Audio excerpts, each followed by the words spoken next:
Good evening, everyone. I thank everyone for logging in, for watching this telecast. I thank the Progressive Students Forum for arranging this lockdown lecture series in which I've been invited to speak.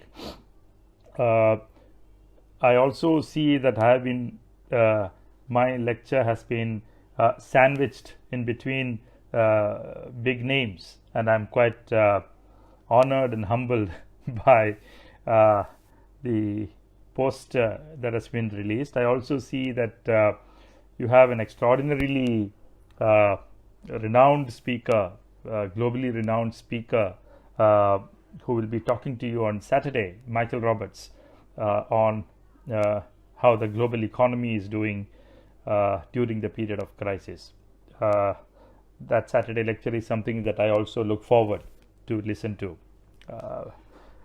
So I congratulate the forum for arranging this lecture series, and I am thankful to them for inviting me to speak. Now, the topic of today's lecture is farmers and workers in the midst of the lockdown. Now, it's a topic that I want to deal with, but after providing a small summary of what the crisis is about. It's important to understand that this is a crisis without parallels in world history. Never in the last a century or two's economic history have we seen a crisis of this sort emerging. What is the primary what keeps this crisis distinct compared to other crises is that this is a crisis where both the demand and supply have fallen together. Now, earlier crises that we have known of are of three types. One is it is sometimes a crisis that emerges due to a shortfall in demand.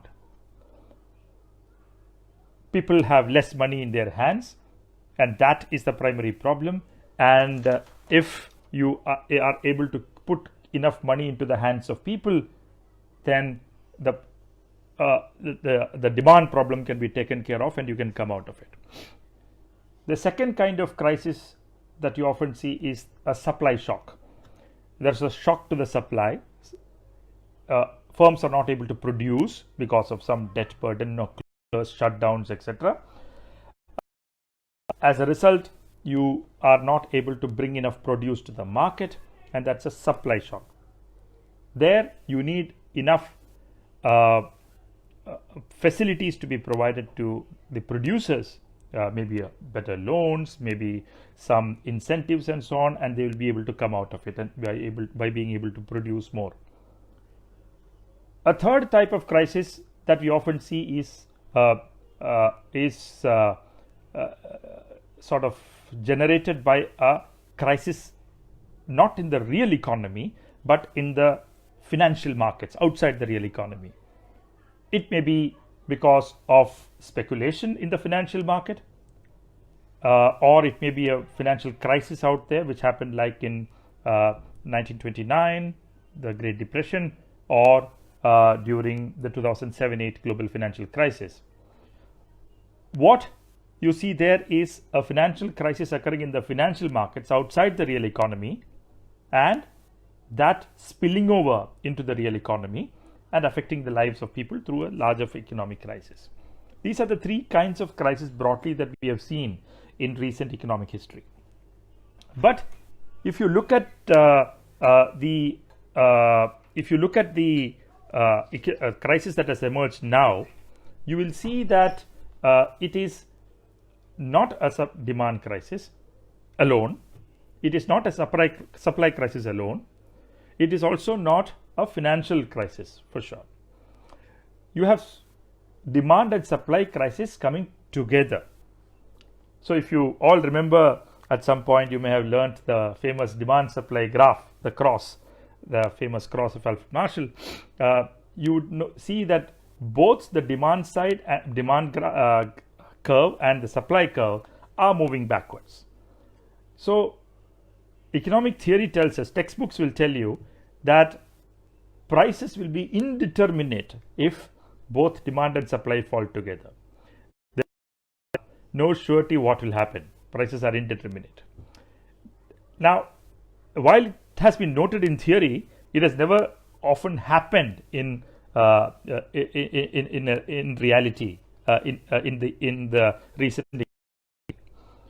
So basically, what also happens here is that there is a chicken and egg problem. What fell first? Did demand fall first or supply fall first? Well, that's a sterile debate. There is no point in finding out an answer. There is no prize for getting that answer. Whichever fell first, both fell together ultimately.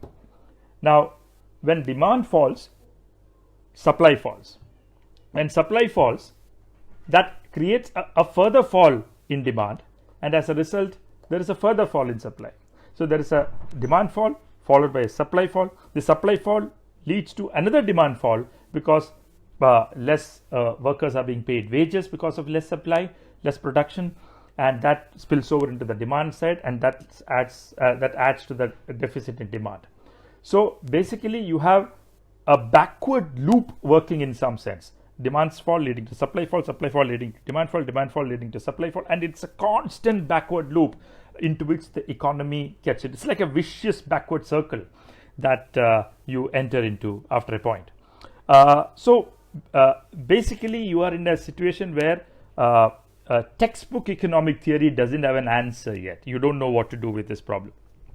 That's why a lot of countries are scrambling to find out the correct economic solution to this kind of a crisis.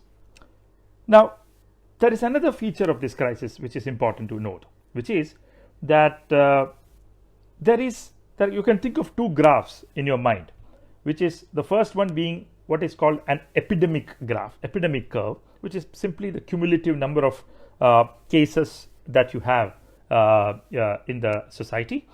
Now, if you put it in a graph form, the cumulative number, the graph will go up like this, and after reaching the peak, it will come down. Now, if you superimpose an economic activity graph on the same graph, what you will see is there is a clear negative relationship between the epidemic curve and the economic curve. When the epidemic curve goes up, what happens is economy is shut down. There are lockdowns as in India now. Thus, the economy shuts down. And what you have as a result is that you have a falling economic curve as the epidemic curve rises. It has to. There is no other way, because if the epidemic curve is going up, countries will be forced to shut down or lock down, and the economic curve is automatically coming down. So when as long as the epidemic curve is going up, the economic curve will keep coming down, and only when it reaches the peak, only when the epidemic curve reaches its peak will the economic curve reach its trough. So, and then the economic curve starts picking up and the epidemic curve starts falling.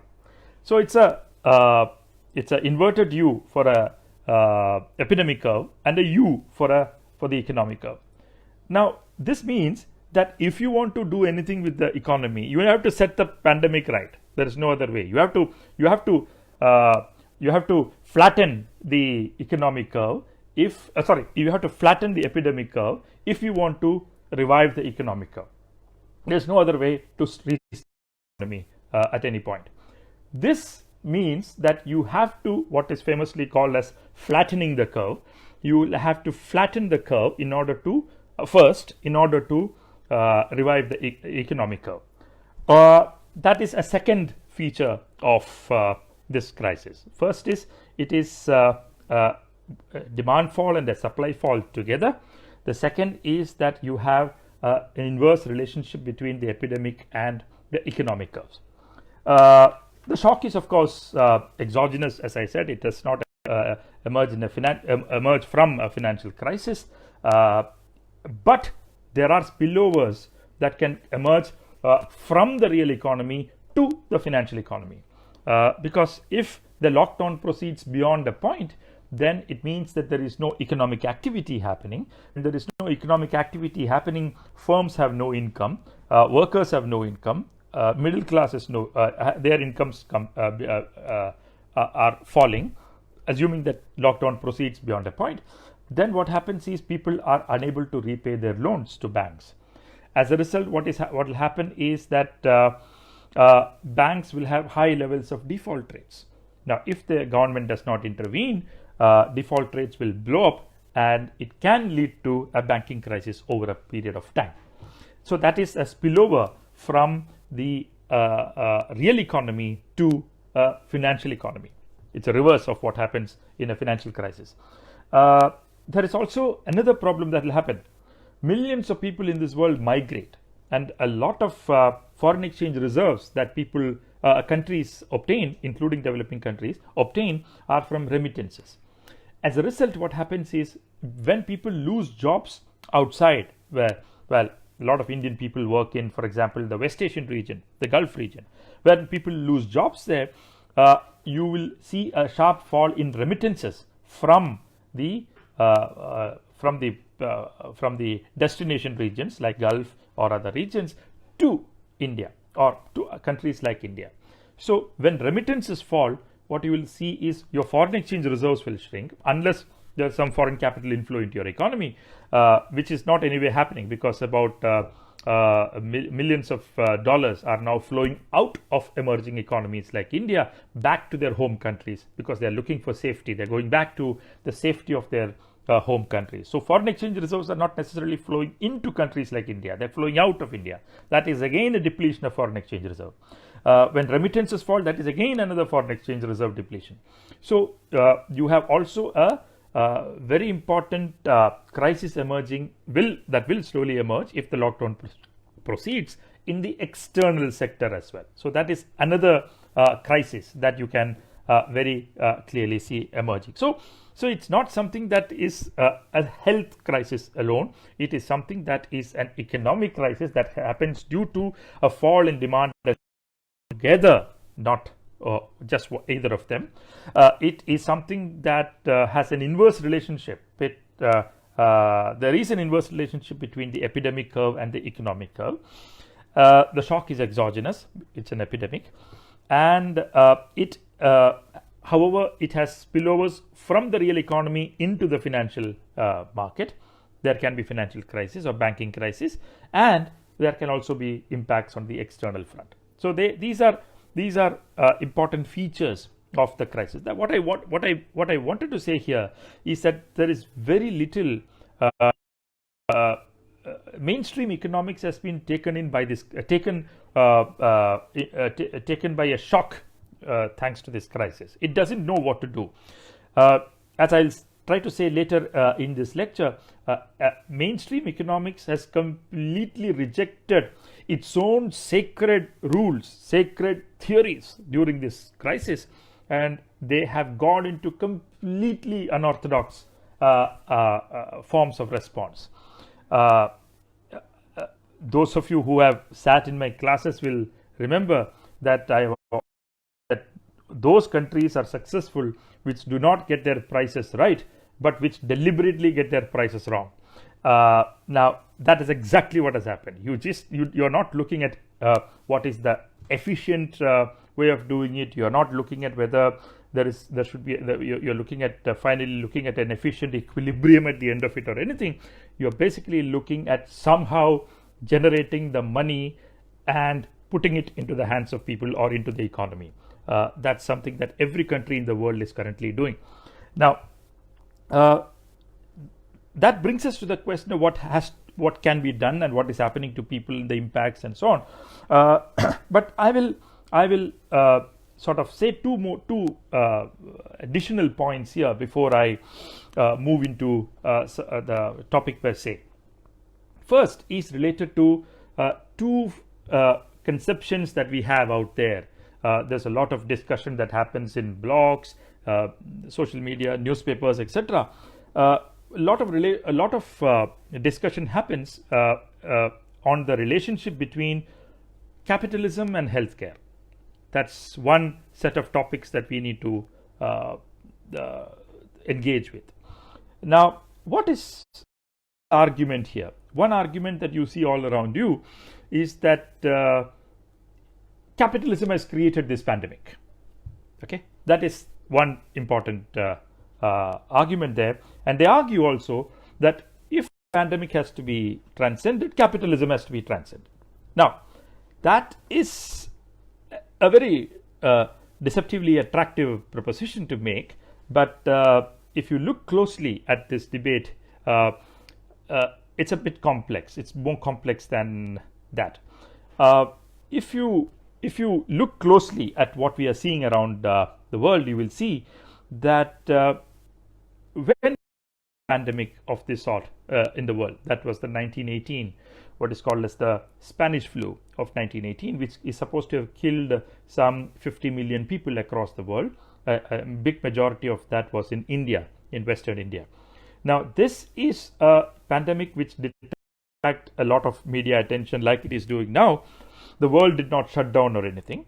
But if you very closely see the history of pandemics from 1918 and now, one, and two, how the different indicators, like for example, death rate, mortality rates, etc., have behaved, what is a trend in these variables across the years, you will see one interesting feature. That is, by the end of the 19th century and the beginning of the 20th century, you had major advancements being made in medical science.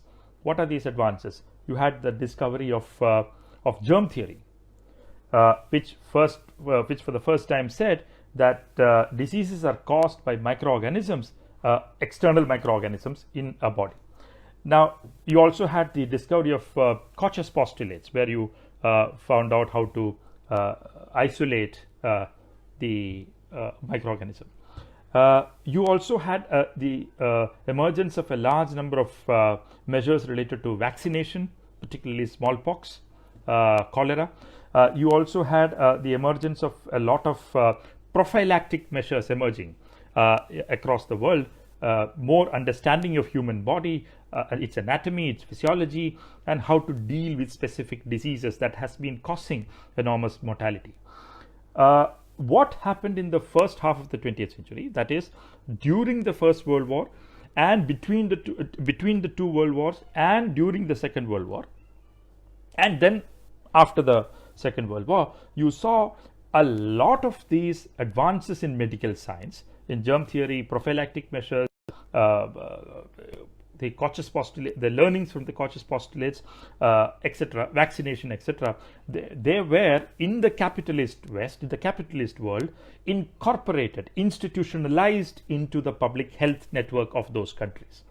As a result, what you have is you have the emergence of a welfare state in Europe at this time, by the time of the Second World War, and an important feature of this welfare state that emerged in the capitalist West, particularly continental Europe and UK, is that a lot of these advances in medical science are institutionalized into the public health systems, and that leads to a major fall in mortality rates across the world.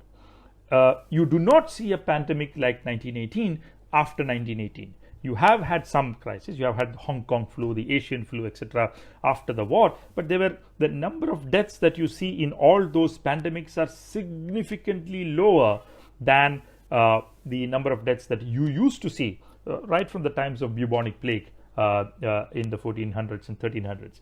So you basically see that over a period of time in the 20th century, you see, thanks to the emergence of the welfare state across Europe, and thanks to advances in medical science emerging and their incorporation into public health structures, a sharp fall in mortality rates across the world. And that's so basically 20th century capitalism has resulted in the fall of death rates everywhere. That's has been associated with, I'm not creating a causality here, but I want to say that there is a sharp fall in mortality under 20th century capitalism. So that's something very important. Now, I'm not in any form leaving out all the horrors of capitalism here. Capitalism has been monstrous in where it has to be monstrous. It has been extraordinarily monstrous. The squeezing out of Africa from the development picture of the world, the enormous increase in malnourishment that has happened in the capitalist in continents like Africa under capitalist development, and the contribution of that malnourishment to the emergence of deadly diseases like the HIV are well documented. That has also happened under capitalism. But it is at the same time important to note that these advances in medical science also happened during the same period, and it should not be a one-sided explanation that we give.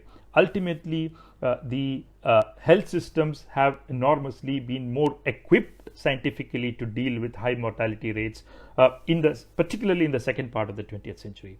You do not see high mortality epidemics or pandemics of the sort that you saw in the first half of the 20th century and before that, after 1918. That's something that we need to take care of.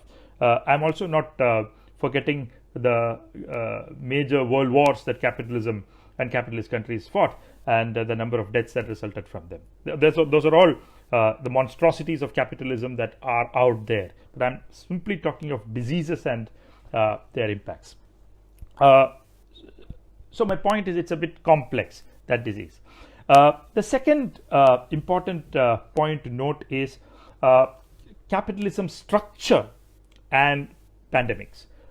The other argument that you hear is that it is because of the forms of production that exist under modern capitalism that you see the kind of epidemics that you are now seeing. I'll give you an example. There is a famous book by Robert Wallace, which is titled "Big Farms Make Big Flu."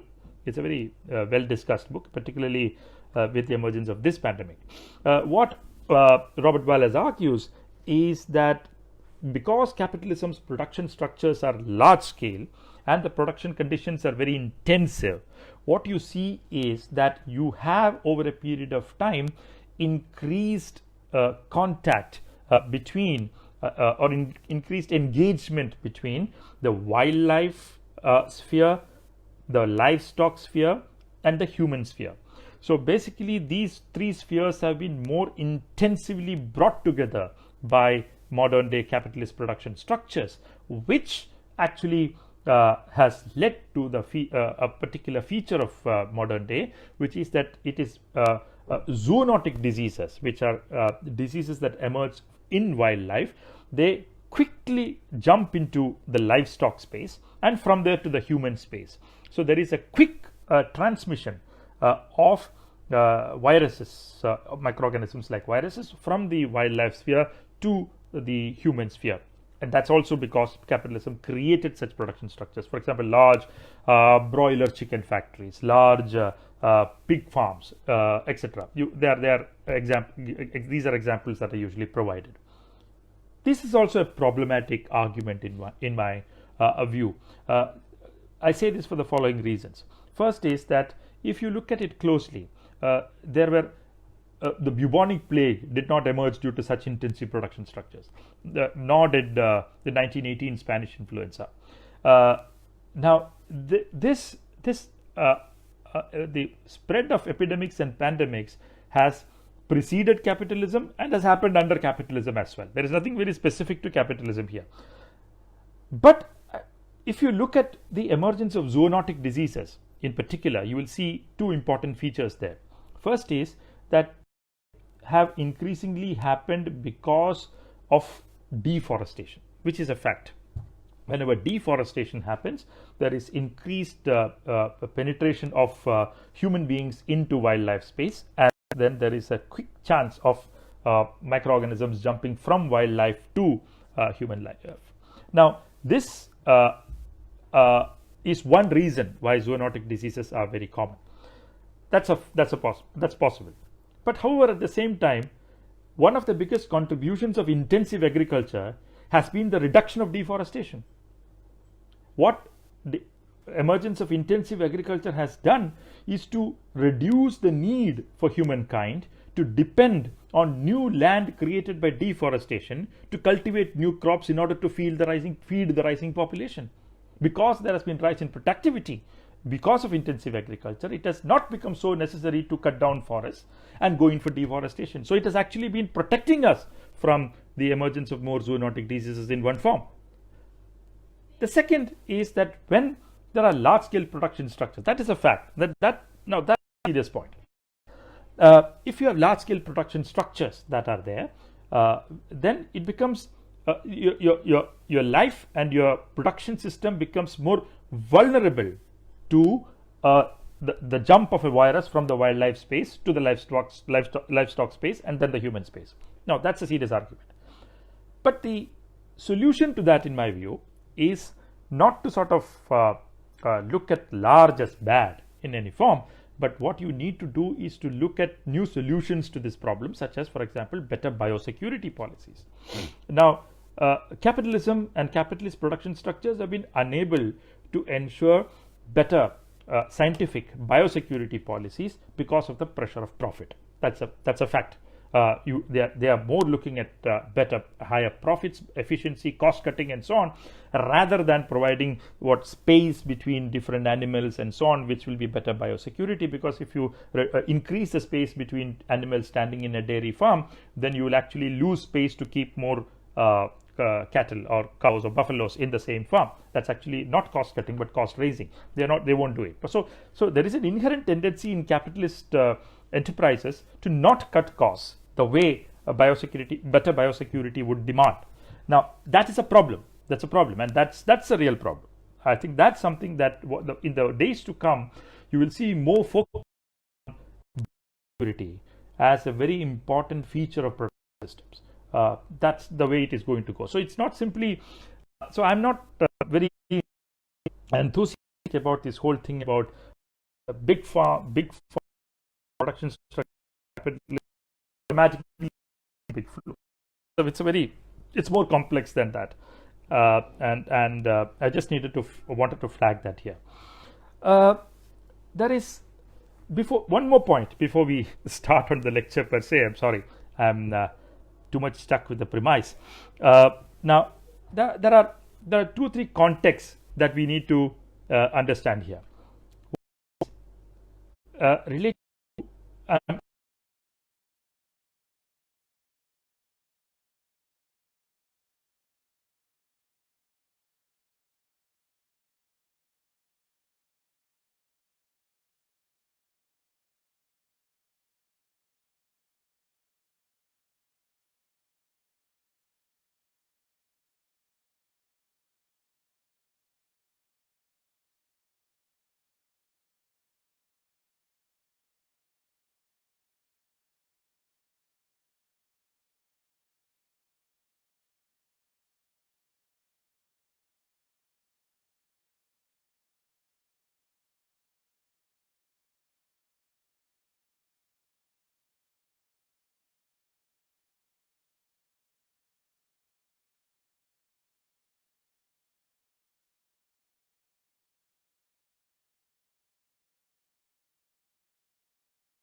now, this is also something that is associated with very high levels of debt burden across countries. Sovereign governments as well as firms are under very high levels of unsustainable debt from about 2006. The whole story is that while you bailed out a lot of financial corporations after the 2008 crisis, the debt, however, remained. The debt overhang, however, remained. And that has, over a period of time, blown up.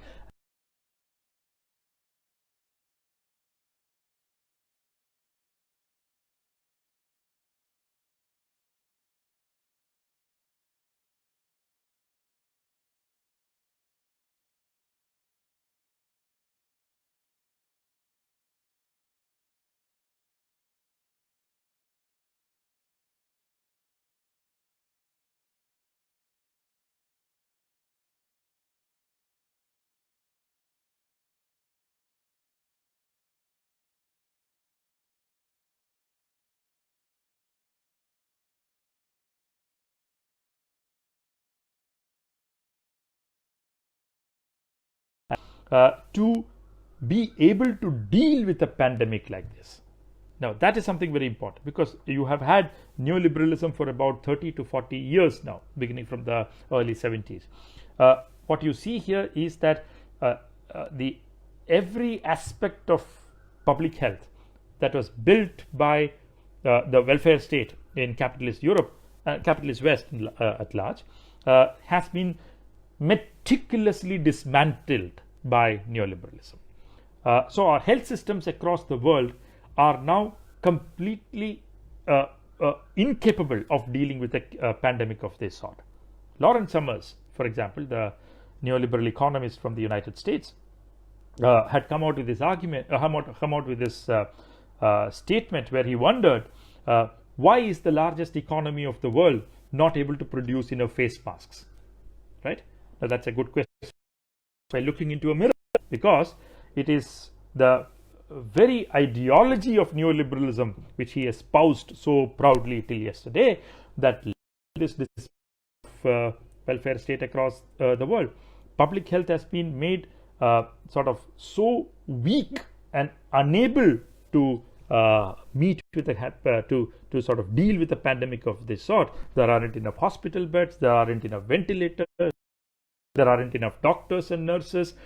You have simply made the health systems totally skeletal across the world, so that it's not able to deal with a pandemic.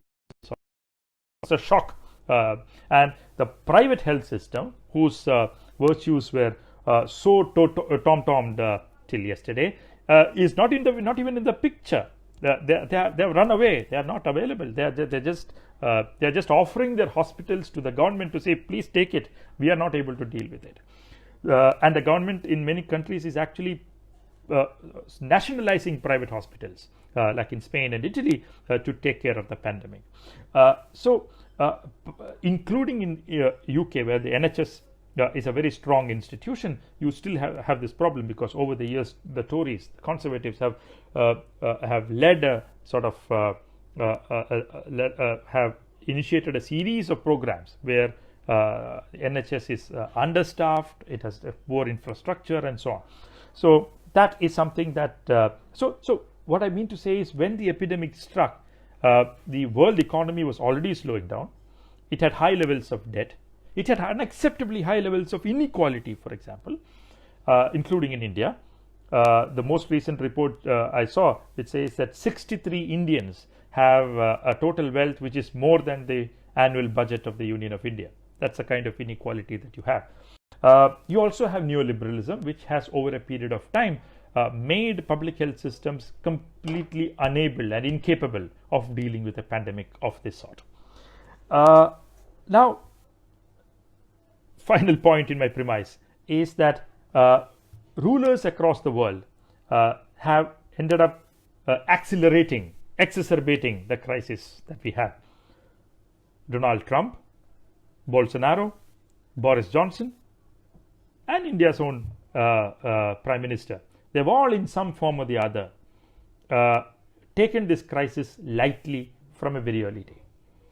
In fact, if you look at the West, you also see that their response is also marked.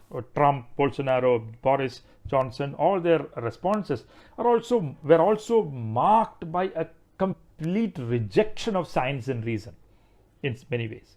So it is Trump's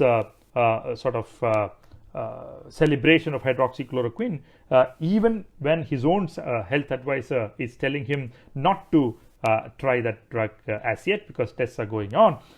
His efforts to buy off companies which are in vaccine research in countries like Germany, his actions like stealing face masks meant for Germany and countries like India from some airport somewhere, using the powers of the CIA, and so on and so forth. Bolsonaro completely rejecting the very evidence for a virus itself, saying we all will die at some point, so what? And he is facing a crisis in his own country, Brazil. Boris Johnson, the excellent example, who kept on dismissing the importance of the crisis until it hit himself. And the sight of he thanking the NHS is a touching moment in history, where the assassin of NHS is in some sense apologizing to NHS. Whether he is how sincere he is about it will have to be seen. And in India, where there has been completely no focus on testing enough numbers. I think Dr. Sundararaman spoke on this series a few days back, and then he would have dealt with it in some form or the other. Let me come into the crisis part of the pandemic.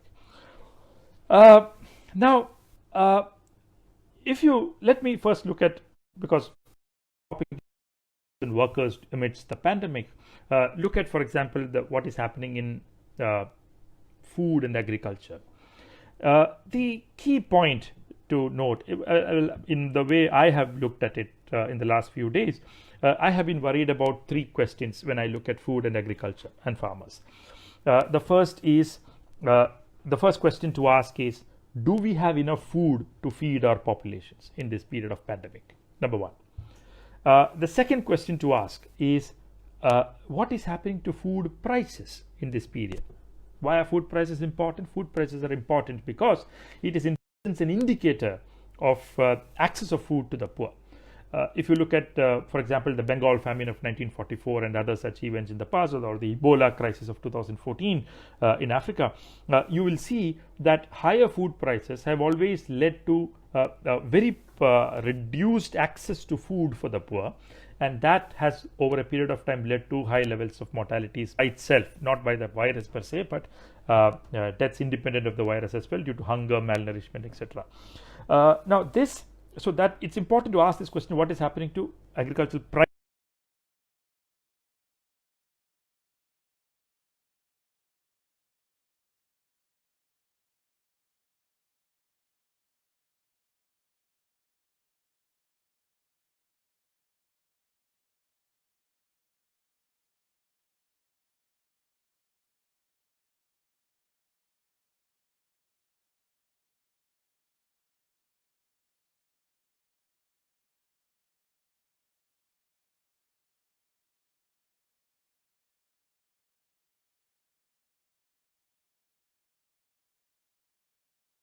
Stocks are available globally. The world has enough food to feed its population as the stocks stand today.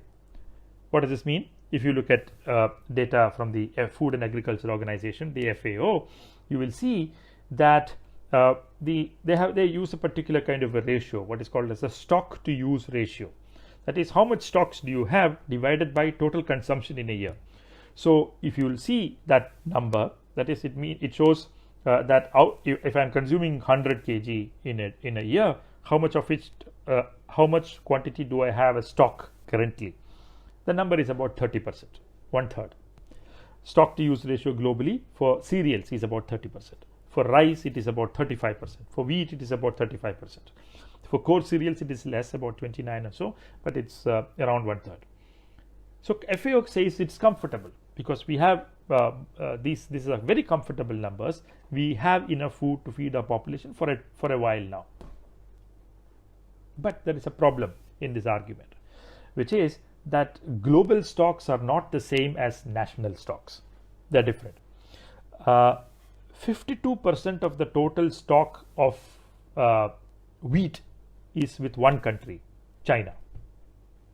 20% of the total rice stock of the world is with one country, India.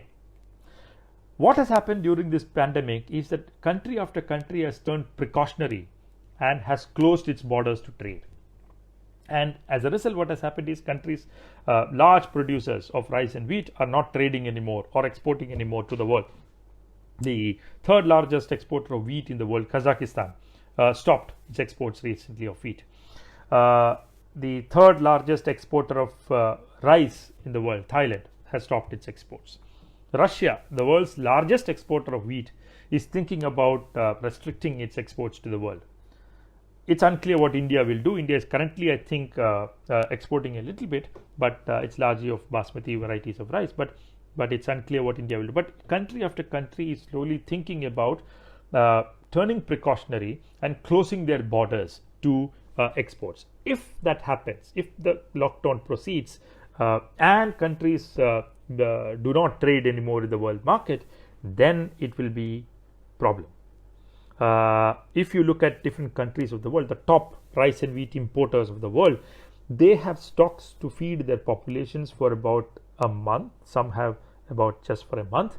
Some have food for about a month and a half. Some have food for about 2 to 2.5 months. That's the upper end. Now, so what happens if the pandemic proceeds beyond 2 months or so? Then, and if countries do not trade with each other, then there will be a global food crisis emerging. That is one big fear that we have globally. So the question is, the world has enough food stocks, but whether that is adequate to feed your population if the crisis prolongs beyond a point is a matter that is out without a very clear answer. We still do not know the answer to that. Take India. India also has adequate food stocks with it. It has about 77 million tons of grains. It had a few days back. It has distributed a lot of food to the world, to across the country after its announcement to give free food grains through the PDS, and now you have about 55 million tons of food grains in the godowns. The Rabi harvest is coming after April 20th, so it will add to the kitty. So your buffer stocks is likely to rise. How much buffer stock should you have? It's about 21 million tons in the month of April. So you have, if you take 55, you have more than double the buffer stocks of food available with the country at this point of time. Now, in India, however, the problem has never been total production. India has been self-sufficient for a while now, but the question is, food doesn't reach the poor. It has, over a period of time, dismantled its public food distribution system, weakened it, made it very skeletal, and its ability to reach the food to the poor over a period of last 20 or 25 years has been extraordinarily poor. You remember, it comes on top of another feature, which is, if you look at the NSS data on consumption expenditure between 2011-12 and 2017-18. 17-18 has not been released, but you only have the leaked report out there. What the leaked report for 17-18 shows, and that shows why it was not published.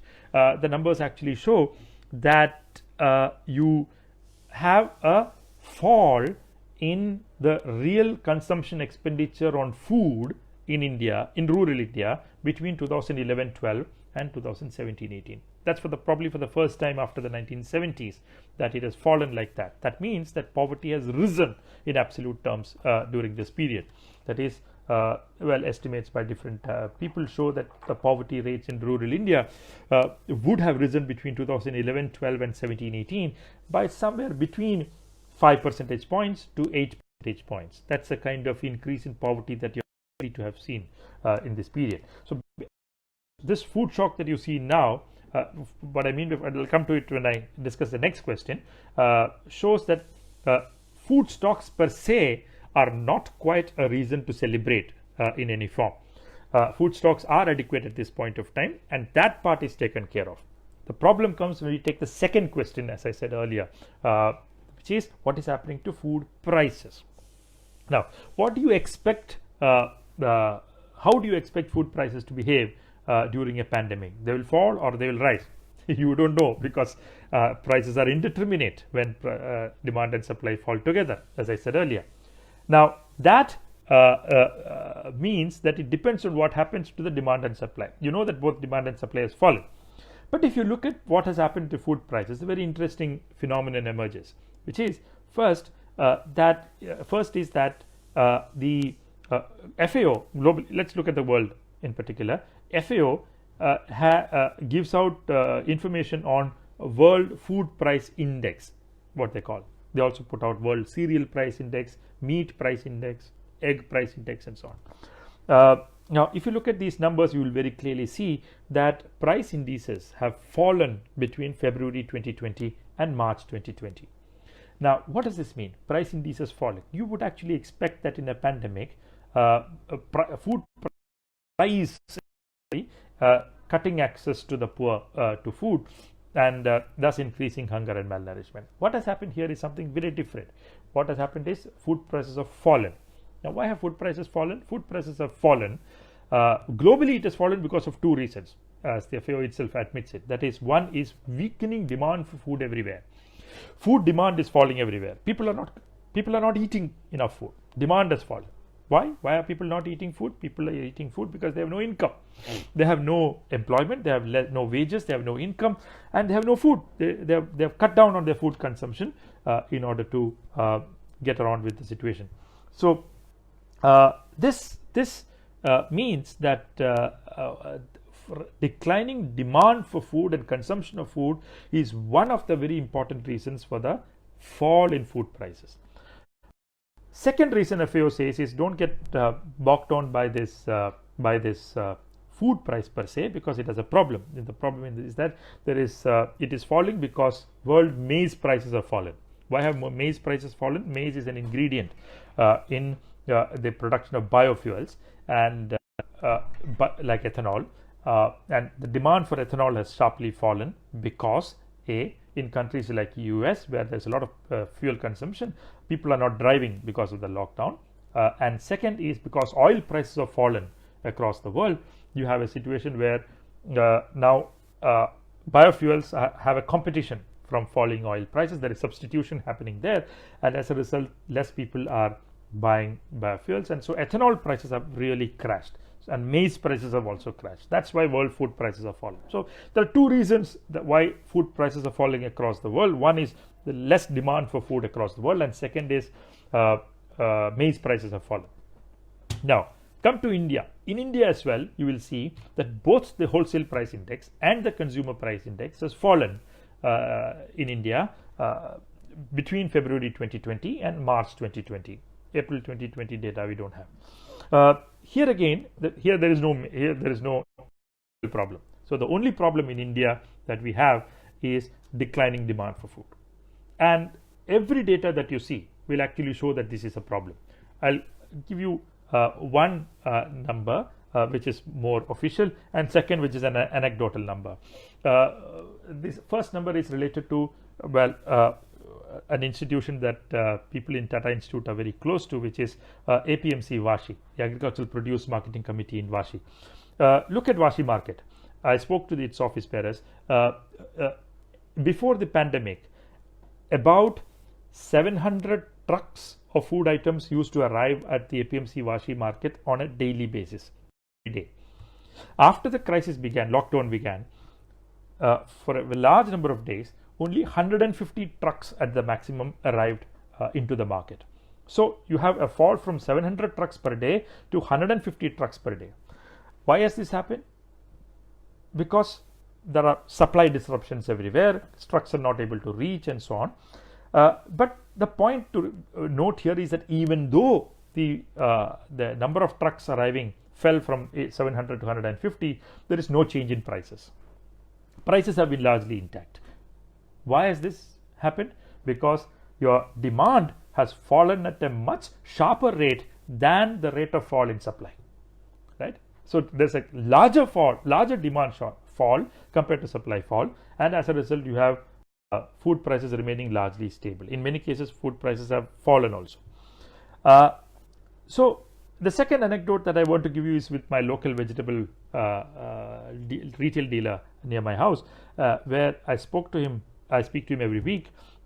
Before the lockdown began, he was selling about 4,000 rupees worth vegetables on a daily basis. That was his turnover. He used to get for himself about 600 rupees per day from that sale. After the lockdown began, he tells me that on a daily basis, the rupees 4,000 sale has come down to 1,000 or 1,500 worth sale only, and he's getting out of it only about 100 to 150 as take home. Now this means that there is a sharp fall in the consumption of food around you during the period of the lockdown.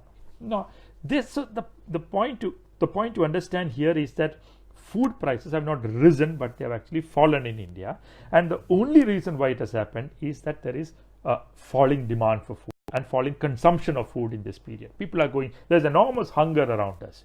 There's enormous malnourishment around us in this time, and that is what is coming out as low inflation.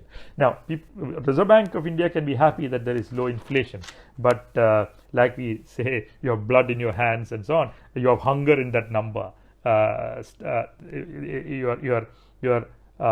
Your low inflation is largely a result of hunger in the economy, hunger in the society. That's something that we need to remember very clearly. So that was my second question. What's happening to food prices? So we have looked at food stocks. We have looked at food prices. Third is what is happening to farmers during this time. It's very interesting to see that farmers across the world face similar problems. Okay, they face across the world. No government agency is able to come and procure. If you're not selling to a government procurement agency, you should have a local trader who should be coming and buying from you, and you will see that very few local traders are coming to the farm gates to pick up produce from the farmer's gate. The third is that transport systems everywhere are in shambles. There are different kinds of problems there. To begin with, sometimes you don't have a truck. Trucks are in great shortage. Why are trucks in great shortage? Because supply schedules everywhere is disturbed. Trucks are able to go to some place, but they are not able to come back from there empty. You are able to go with a commodity, but you are not able to come back with a commodity because the police will stop you somewhere and saying, where are you going? Empty, and stay here for some time. So the whole supply schedule is disturbed beyond repair. So there are no trucks available. When there are trucks available, sometimes there are no truck drivers available because truck drivers are largely migrant populations and they have gone home during this pandemic. If you have both a truck driver and a truck available, sometimes you don't have loading unloading workers at the wholesale market because they are also migrant laborers who have gone home. In the Vashi APMC market, you will see that there are very few Mathadi workers available now to load and unload. Now that is a third. So you have multiple problems coming up. Sometimes there are rice mills across India. Now most of these rice mills have migrant workers, and those workers have gone home. As a result, rice mills are not operating. When rice mills are not operating, they are not purchasing or procuring enough rice from the farmers or from the wholesale market. That's yet another disruption that you have in the supply chain. Now this, so there are problems in procurement by government. There are problems in procurement by traders. There are problems with truck availability. There are problems with truck driver availability. There are problems with loading and unloading workers in different markets. On top of it, you will see that many APMC markets have now closed down. The Vashi APMC market, which serves the whole of Mumbai, has closed down indefinitely because a trader tested positive for COVID-19. They have now completely closed the market. The Pune APMC market is also closed down, which serves the whole of Pune because a trader tested positive there. Now these are so that means in many APMC mandis have either closed down, or if they have not closed down, they are operating only on a 2 days a week or 3 days a week basis. So very less trade happening out there, and that has also contributed to falling prices of food at the farm gate. There are problems, multiple problems that you see in the supply chain, which have contributed to what you see around you as a sharp fall in the prices that farmers receive. Farmers are being forced to sell vegetables which they used to sell at about 15 rupees per kg at about 1 rupees per kg or 2 rupees per kg. An egg used to cost 4 rupees per egg in January and February. Now it is poultry farmers are getting only about 1.5 or 2 rupees per kg. Banana farmers used to get about 40 rupees per kg before the lockdown. They are now getting only about 20 rupees per kg. Other crops like the broiler chicken price also has become half if you look at January and March, April. So the grape farmers of if you look at a place like Nashik, they are looking at a total loss of rupees 1,000 crore because of this lockdown, because their wine factory is not able to work, their exports have stopped and all that. That is another problem. Exports have stopped as a result of which commodity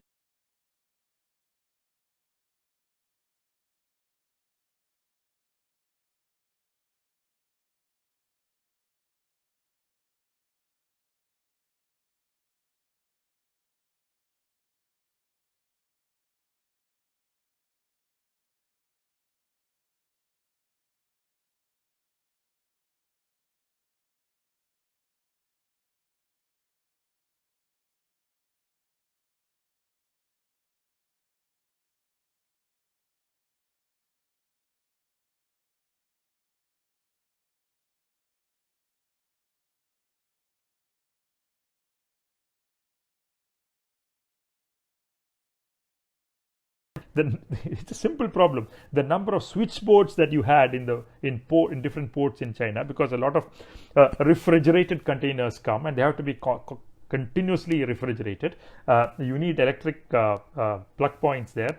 All the electric plug points were taken up by the containers that are already there, and new containers that are coming have had no electrical plug points, and they were turned back. They were not able to unload into that port. So exports also face multiple problems of this sort, not just in India but also in other countries. So that is another problem. So what has happened over this period is that the prices that the farmers receive has declined across the board, and that has been a very serious crisis around us. The third problem that farmers face, first was related to supply chain issues. The second was related to fall in prices, and the third issue that I want to highlight is regarding migrant labor. Now, that's a well-known topic, which is that farmers across the world have been so dependent on migrant labor. It was so dependent that we had internalized in some sense their presence. I never thought about them. The crisis has really brought forth the importance, the centrality, the criticality of migrant labor in the agricultures across the world. Countries like Germany have a shortfall of about 60,000 agricultural laborers. Countries like States have a large shortfall, about 50 to 60,000 workers. What are these countries doing? Look at a country like Germany. Germany is actually sending special planes to Romania, Bulgaria, etc., to fetch Eastern European workers to Germany to complete their agricultural operations in April. The United States is bringing in Donald Trump, who wanted to build a wall with Mexico, is bringing in workers from Mexico in order to allow his farmers to complete the agricultural operations. Agricultural operations. He said, if you don't do it, we will not have any farmers anymore in the United States. So even Trump has realized the importance of migrant labor, which is an irony, as we know. So in India, if you see, you have the Rabi harvest coming in from April 20, and many villages have very little migrant labor available, and they are really in a state of it's a state of concern out there. It's there is enormous ability in rural India of self-exploitation, that we should understand it all the time. They may be able to somehow tide over this episode of migrant labor shortage. They will be able to put together some exchange labor. There are people who are returning to the village during the lockdown. They have returned to their native villages from the nearby cities and towns, and they are being used in the village by farmers for harvesting operations. So there are multiple coping strategies being followed out there, but what is happening is particularly that the would have certainly gone up in rural India, and that will certainly affect their profitability along with the fall in prices. There's fall in prices. There is also fall in the cost of harvesting that has come in. So if you look at, so I'm slowly trying to wrap up my point about agriculture, which is that world food stocks there appear to be adequate in quantity, but don't be so comfortable, don't be so complacent about it, because if the lockdown proceeds beyond a month or two, then you will certainly have the stoppage of exports across the world and food shortages emerging everywhere. There's no doubt about it. So if there is a question, which is that if will there be food riots out there, well, there will be food riots certainly if the lockdown proceeds beyond a month or so. The second question we asked is what is happening to food prices. Food prices have fallen at the consumer level. Food prices have fallen at the consumer level primarily because there is very little demand for food, and that has also spilled over through supply disruptions right up to the farm gate, where you see that farmers' prices have also crashed. There is a problem of procurement, there is a problem of transport, there is a problem of migrant labor. In many cases, for example, livestock farmers are in crisis because livestock feed is not anymore available in the market. As a result, there's enormous loss that is happening out there as well for those farmers as well. My last point is regarding workers and what the government is doing, and I'll wrap up with that argument. Most of these migrant workers and most of the informal sector workers that you have in the economy are in a very acute state of food insecurity at this point of time. Now, the government has announced a package for the poor. It announced a package for 1.7 lakh crore soon after the lockdown began. Now, that was an illusion. About rupees 80,000 to 90,000 crore in that 1.7 lakh crore package was already committed expenditure. It was not new, fresh, additional expenditure which will put more money into the hands of people. The first installment of PM Kisan was paid, 2,000 rupees was paid to the farmer. PM Kisan installments were not doubled or increased or in any form, but what you saw is that the first installment, which was anyway between April and June, was paid in April. Now that is something that that's the money that was anyway going to come in this quarter, and that's not fresh expenditure. What is fresh expenditure? Fresh expenditure is here and there. That is something, but the main thing, which I think is an important to give credit where it is due, is that the amount of food grains that the PDS supplies has been increased from 5 rupees per kg to 10 rupees per kg, and that has been sort of given to the people in the priority category, 80 crore people. But the key point to note is that it is still falling short of what the progressive political movements and right to food movements, etc., have been demanding for a long period of time, which is universalization of PDS. Now, this is the time when PDS has to be universalized. You should be able to give food to everybody. Whoever is hungry, they should be getting food from the PDS, if possible, for free during this pandemic.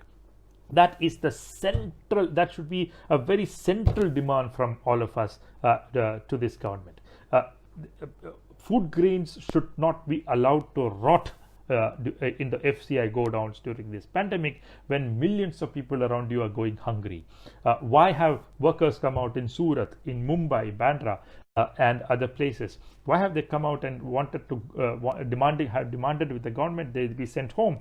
Because they don't trust this alien surrounding that is there in urban areas, where they are left without food, where there is the very little help that is forthcoming for them in terms of words of comfort, material comfort, etc. There's absolutely no sense of security for them in the current days. Now, that is one reason why they all want to go back to the safety of their homes and villages, where they at least think that there will be some amount of social some amount of familial bondages, etc., familial bonds, etc., that will be there, which will help them during this period of crisis. Now, this means that it is extremely important that the PDS be expanded and universalized, number one. But that's not enough.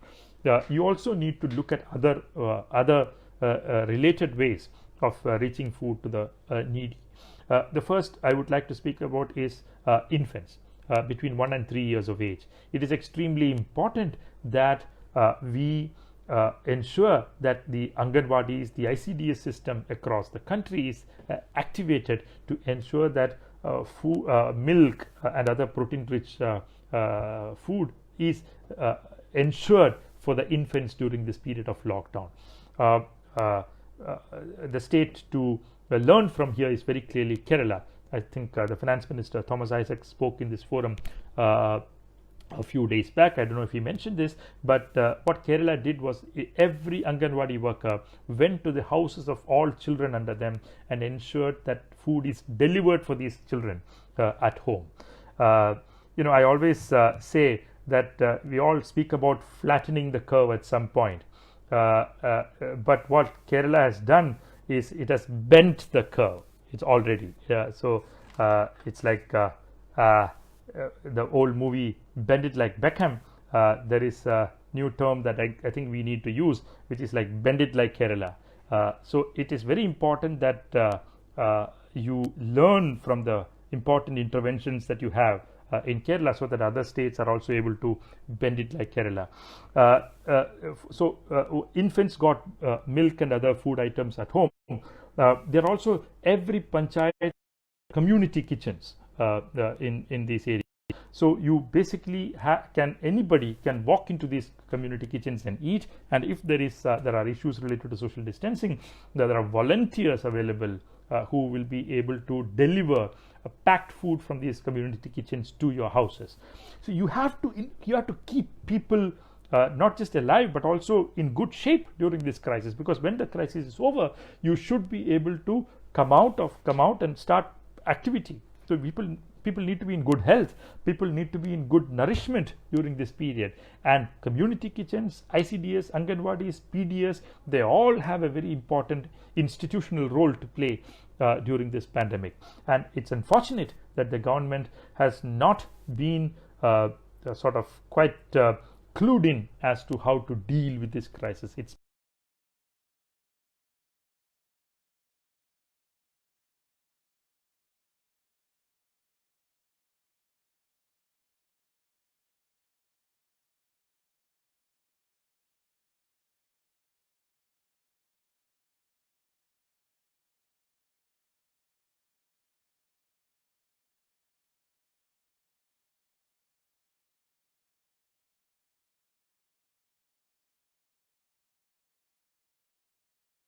better and address the needs of workers in every sector, agriculture, non-agricultural, informal sector, and so on and so forth. You also need packages for small and medium industries, which are in extremely bad shape across India. That is another package that is awaited. The government keeps talking about a task force. I don't think the task force even exists, because we don't know the names of its members even. There may be a package that is coming, but I want to say that the package that the government has announced till now is absolutely totally inadequate to deal with the crisis that this pandemic has placed before us. So I would like to slowly close my comments there. I would like to answer questions from all of you in the next few minutes that we have in this forum. Thank you very much. Thank you for the Progressive Students Forum for organizing this lecture, and I hope that we all will come out on the other side of the tunnel where there is a better world we all inhabit. Thank you. I think I should look for questions in the comments sheet.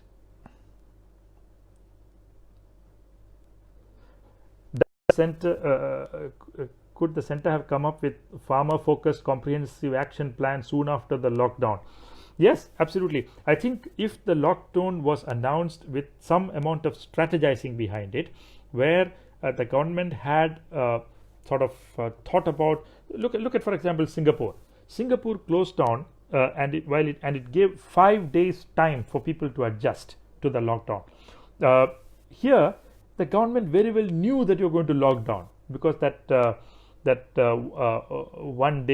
one Sunday that we had on 21st or 22nd, where it was shut down from morning to evening, and everybody came and clanged their vessels at 5 o'clock in the evening for 5 minutes. It was very clear that the government was planning a lockdown. It was like a test ride on that day. Now this means that the government very well knew that it was going to lock down the economy, but it did not announce it till 8 p.m. on the March 24th, which was, I think, very poor policy, very poor communication from the government. If people were given enough time to maybe stock food, maybe put together some money, or put together go home for my as well, allowed them some time to sort of adjust to a lockdown life before the lockdown actually began, there could have been much of this sufferings could have been taken care of. So should there be a package for the farmers? Yes, there should be a package for the farmers that should include better prices to farmers. This is the time when they should increase the MSP from to 150% of the cost of production, the C2 cost of production.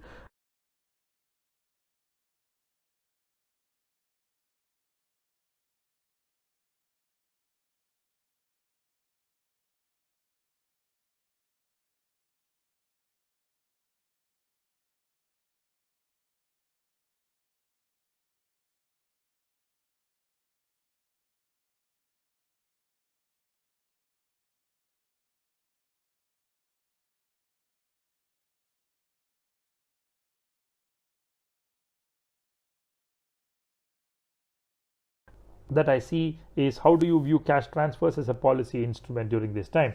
Now, yes, that's a very important question, because but I would like to sort of look at it in a different way.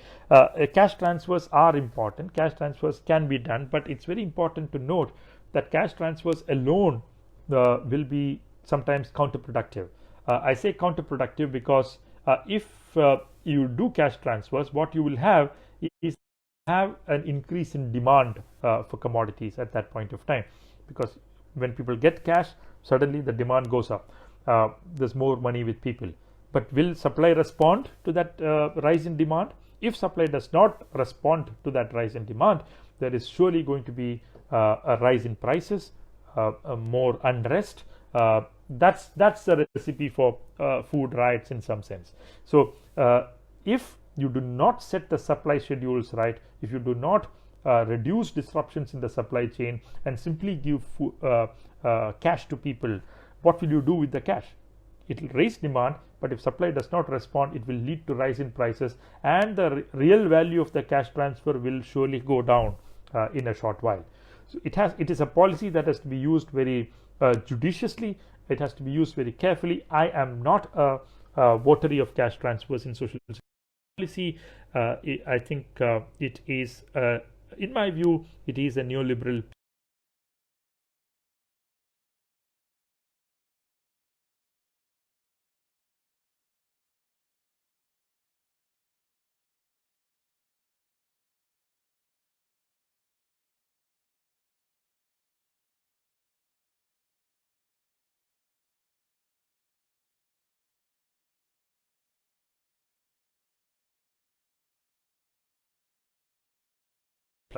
But that's why policies like the UBI are criticized. Universal basic income are criticized because they delink income and work. They delink between income and work, with the result that without economic activity in the economy, you try to increase consumer spending by giving cash to people. So that, not necessarily by increasing employment of people.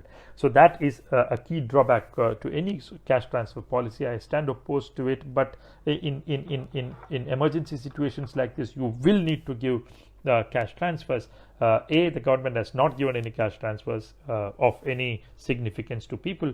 500 rupees to a member of a SHG is nothing. It's peanuts. It's nothing. The second is that even if you give cash, unless you set your supply schedules right, actually be hugely counterproductive. So it's a policy that you have to undertake very carefully. How do states which have dire deal with the COVID situation? Yes, this question, that is something that shows different states' responses. Look at how classic the UP on one, the Kerala on the other side. It's very clearly showing up. The differences are very clearly showing up. The apps, what is it that keeps Kerala ahead in this against history and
to pandemic of things.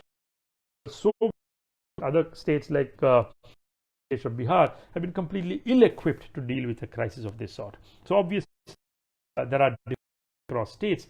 Some states are, and some states the is very dire with respect to food security and income security. With many foreign companies shifting their production units to India from China, is India ready?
Yeah, I think now is better.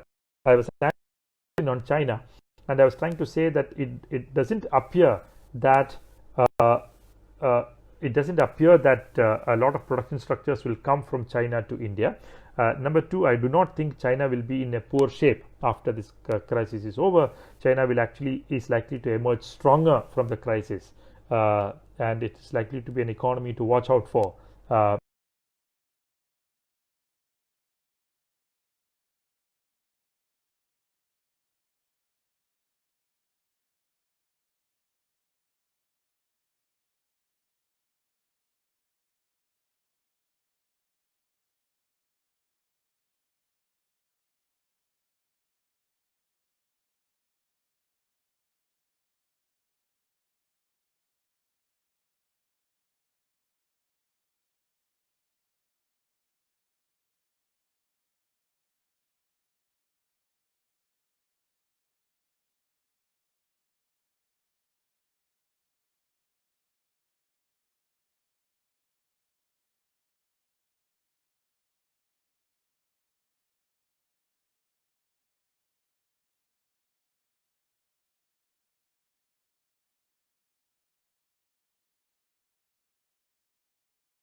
The time to wind up. There aren't enough questions that I'm seeing anymore. I think I've answered all of them. Let me take the liberty to slowly close the lecture. I thank all of you to have had the patience to sit through this lecture. I thank the Progressive Students Forum for this opportunity given to me. I hope that you're all staying safe during this period of pandemic, and I hope that we will all be able to emerge at the other end of the tunnel in a better world where we are able to live, where we all, in particular the marginalized, the disadvantaged people, they're able to live a life of dignity, live a life